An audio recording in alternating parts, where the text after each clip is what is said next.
Students, today we are going to start with chapter number 6, that is staffing. This is the third function of management, that is, first function is planning, then organizing, then staffing.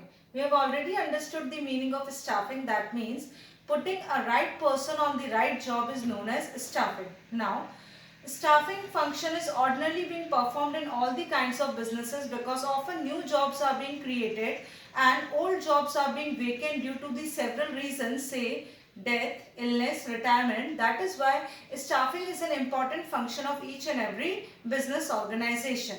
Now, we're going to do significance or importance of staffing.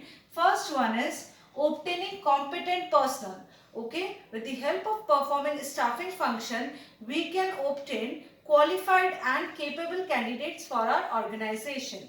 Second one, higher performance, no doubt. With the help of staffing, when we are putting capable candidates at the right place, it will result in that of the higher performance of those candidates. Third one, survival and growth.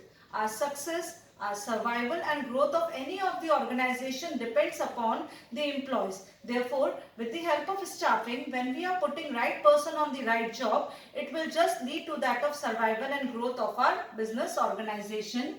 Then, fourth one, optimum utilization of resources. Students, we have earlier also discussed that there are two kinds of resources, physical and human resources. Now, human resources can all be well utilized when they are being put on the right job. For example, if accounts qualified candidate is being placed to teach accounts subject, then only he can be optimally utilized on that particular position. In the same manner, these benches, blackboards, classrooms and all the other physical resources can also be well utilized when we are placing the proper candidates over there. That is why it helps in optimum utilization of resources.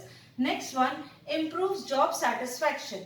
Now, suppose students, when I am being placed to just teach chemistry, that will not be possible for me. But when I have done my masters and my degrees in business administration and I am being provided with that right kind of job, it will provide me with a job satisfaction. Next one, achieves organizational goal. With the help of our capable, qualified and competent candidates or employees, we will be able to achieve our organizational goals in efficient and effective manner. So here we have completed with all the significance of staffing. Thank you.